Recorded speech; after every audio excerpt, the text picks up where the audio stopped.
Hey folks, Chris here with the Crap Apple Cottage. Today we're going to crack some black walnuts. Yep, there's my cat because it's impossible to keep her out of my videos. So I'm getting ready to crack some black walnuts. This is my system. Here is a 5-gallon bucket of black walnuts that have been hulled.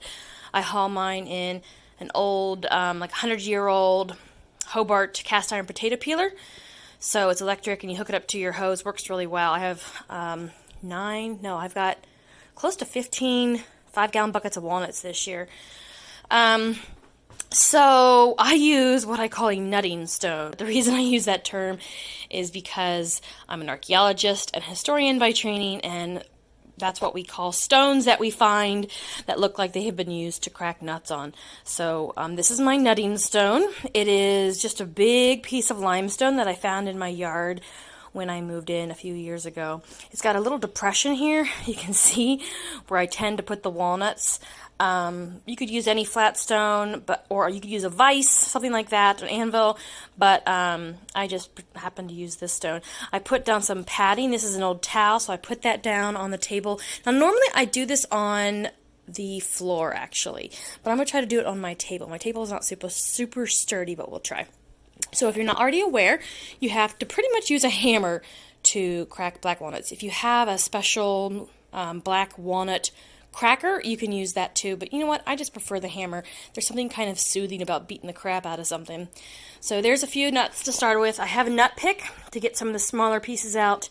I do have this little dust broom that I got from the Dollar Tree that I use specifically for nuts, so I use that to clean the debris off of my stone, and I've got a couple of buckets ready for the nuts. So we're going to get started after I get the cat off my table.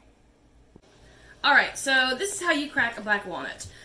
Usually they have a flatter end and a pointy end. Some people say hit the pointy end, some say hit the flat end. I don't think it really matters, but you definitely want to hit it on one of those ends. That's something you have to watch out for with black walnuts. Now, I am in the process of designing a screen that I'm going to put in front of it like a box with 3 sides so that when I do break walnuts, they don't go skittering around. But as you can see, when you hit it on that spot, they usually split right in half. And then from there, you can usually break them into quarters.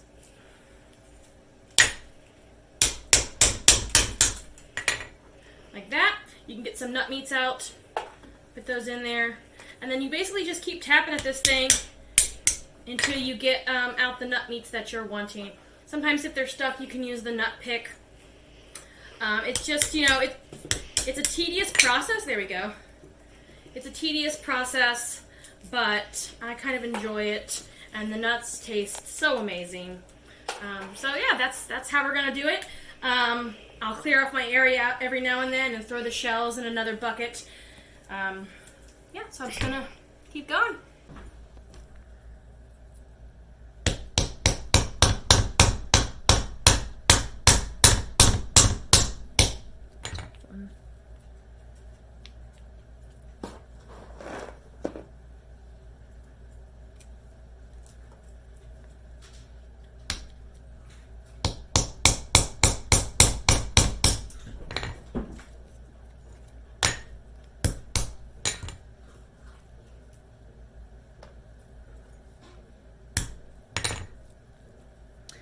Man, that one got smashed.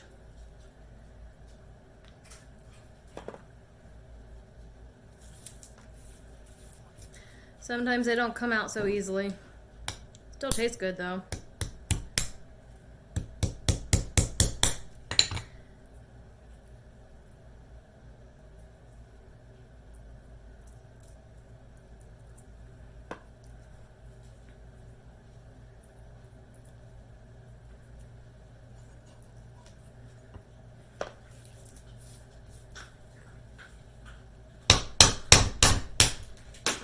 There goes another one flying. Like I said, I really need to build that box. I was going to do it before I started cracking nuts this year, but it slipped my mind with all the other things I was doing this fall. So, and now, frankly, I just don't want to leave the house. Cold outside, guys. This is a nice activity to do in the evening. Like, you know, it gets dark so early and it's cold out.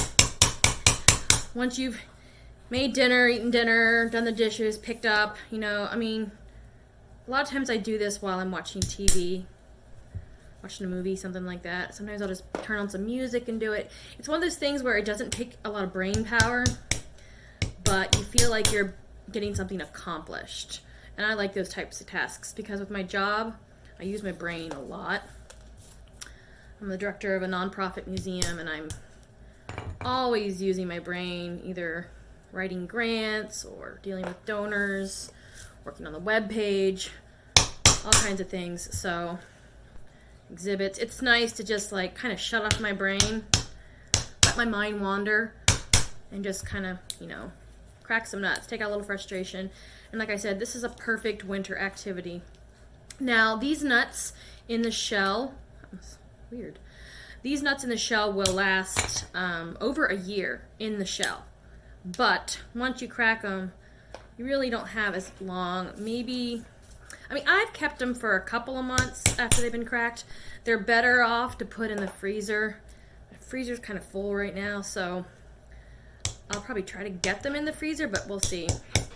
But I intend to make some muffins coming up. I want to make some acorn flour muffins, and I do have regular English walnuts that I could use, but I thought, you know what, if I'm going to use acorn flour, which is such a labor-intensive food product, but it tastes really good, but if I was going to use acorn flour, I might as well go all out and include black walnuts so that I have 2 foraged foods in the muffins instead of just 1.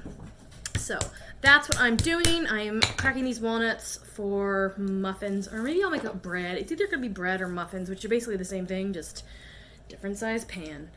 So I'm not a super great baker. I do the basics: banana bread, apple crisp. I don't even make my own bread yet. Not like, you know, sandwich bread. But if you can make banana bread, you can cook with black walnuts and acorn flour. So I'm gonna get back to cracking here, and I will see you guys in a bit.